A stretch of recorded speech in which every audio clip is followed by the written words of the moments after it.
ప్రతి శుక్రవారం కూడా గురుహోరా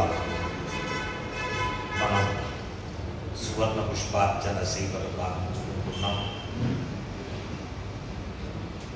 ఇది ఎందుకు జరుపుకుంటున్నామంటే వైవర్తక పురాణంలో చెప్పిన దాని ప్రకారంగా ఏ మానవులైతే పూర్వజన్మ పాపకర్మ రీత్యా ఈ జన్మలో వాళ్ళు అనుకున్నటువంటి పనులు జరగక అన్ని పెండింగ్ పడుతూ అడ్డుకూడగా పూర్వజన్మలు చేసుకున్న పాపకర్మ అడ్డుపడుతుంది కదా. ఆ అడ్డు తొలగేటందుకు 21 శుక్రవారాలు మరకతంతో మలిచిన లక్ష్మీ గణపతి స్వామి వారి ఆలయంలో ఈ సువర్ణ పుష్పార్చన సేవను గురు హోరాలు చేసుకోవడం వలన తద్దోష నివృత్తికి మానవుడు అధికంగా సర్వసుఖాలు అనుభవిస్తూ పరంలో మోక్ష ప్రాప్తిని పొందుతాడు. అందుకే ప్రతి శుక్రవారం కూడా మనం గురు హోరాలో ఈ ఆలయంలో సువర్ణ పుష్పార్చన సేవలు ప్రారంభించుకుంటున్నాం. అలాగే ప్రతి శుక్రవారం కూడా ఒక రెమెడీ చెప్పుకోవడం సాంప్రదాయం. కొందరు ఉంటారు విపరీతమైన అప్పులు చేస్తుంటారు, అప్పులు అవుతూ ఉంటాయి. ఆ అప్పులు ఎంతగా అంటే ఉన్నాయి తీర్పు ఇవ్వబట్టే కొత్త స్టార్ట్ చేయాల్సి వస్తుంది, లేకపోతే మాటలు పోతాయి. మాటలు పోగొట్టుకునే స్థితి ఉంటే చాలా కష్టం అవుతుంది. ఎలా ఈ దోషం ఎలా నివృత్తి కావాలి అయితే మనకు తాళపత్ర గ్రంథాలలో ఒక చిన్న మ్యాజిక్ చెప్పబడ్డది. దాన్ని ఎదురుగా మనం ఆచరిస్తే అప్పుల బాధలు ఉండవు. ఎట్టి పరిస్థితుల్లో మంగళవారం పూట అప్పు తీసుకోకూడదు, తీర్చవచ్చు, బ్యాంక్ బ్యాలెన్స్ పెంచుకోవచ్చు తప్ప ఎప్పటి దగ్గర కూడా ప్రాణం పోతుంది అన్నా సరే మంగళవారం పూట ఎప్పటి దగ్గర నుంచి అప్పు తీసుకోకూడదు. ఒకవేళ తీసుకున్నావా నిరంతరంగా తీసుకుంటూనే ఉంటాం, అది నాన్ స్టాప్. కాబట్టి ఎట్టి పరిస్థితుల్లో మంగళవారం పూట అప్పు తీసుకోకూడదు. అసలు మానవుడు అప్పు చేస్తున్నాడు అంటే వాడికి జాతక చక్రంలో కుజదోషం ఉంది అని అర్థం.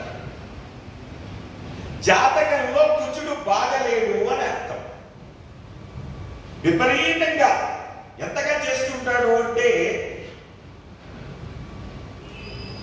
తీసుకున్నప్పుడు తీరదు, కొత్త అప్పు చేస్తుంటాడు. మరికొందరు ఉంటారు ఇక్కడ నుంచి తెస్తారు అక్కడ కడతారు, అక్కడ నుంచి తెస్తారు ఇక్కడ కడతారు. 10 రూపాయలు కాస్త 10 రూపాయలు అప్పు తెచ్చుకుంటే అది 20 రూపాయలు మారుతుంది. బికాస్ ఆ వడ్డీలు వ్యవహారం అవన్నీ. సో ఇలా జరుగుతుంది అంటే వాడికి కుజదోషం ఉంది అని అర్థం.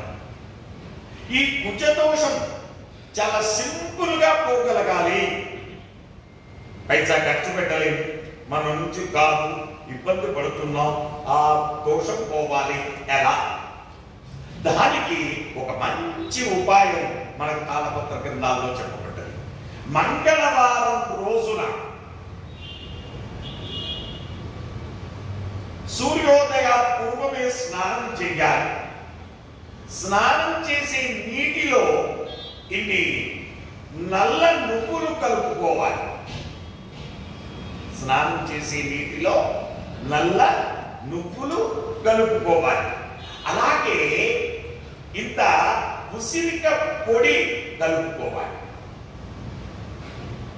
అలాగే కొద్దిగా కుంకుమ పువ్వు కలుపుకోవాలి, సాఫ్రాన్ కలుపుకోవాలి. కలుపుకొని కలుపుకొని, అవి వేడి నీళ్ళై ఉండాలి సుమా, మంచి చల్ల నీళ్లు కాదు. వేడి నీటిలో కొద్దిగా నల్ల నువ్వులు, అలాగే కొద్దిగా ఉసిరిక పొడి, 1, 2 లేదా మాక్సిమం 5 లోపు కుంకుమ పువ్వు రెబ్బలు వేసుకొని ఆ నీటితో స్నానం చేయాలి. అలా 9 మంగళవారాలు తక్కువ కాకుండా వరుసగా స్నానం చేయండి.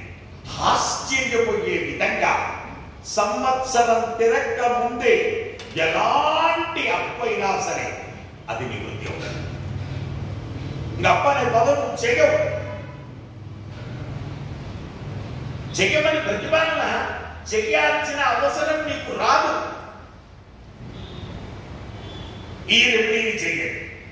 అద్భుతమైన రెమెడీ. ఇంట్లో ఉన్న వస్తువులతోనే కంప్లీట్ అయ్యేటటువంటి రెమెడీ. కేవలం మంగళవారం పూట తెల్లవారుజామున స్నానం చేయాలి. స్నానం చేసేటటువంటి నీటిలో కొద్దిగా నల్ల నువ్వులు, తెల్ల నువ్వులు కావు, నల్ల నువ్వులు, ఉసిరిక పొడి, కుంకుమ పువ్వు నీటిలో వేసుకొని ఆ నీటితో స్నానం చేయడం వలన అలా 9 మంగళవారాలు తక్కువ కాకుండా స్నానం చేయడం వలన తద్దోషం నివృత్తి అయి ఆ మానవుడు తిరిగి అప్పు చెయ్యమన్నా చేయాల్సిన అవసరం రాదు. కాబట్టి వచ్చే వారం మరొక రెమెడీతో మనం కలుసుకుందాం. శుభమస్తు.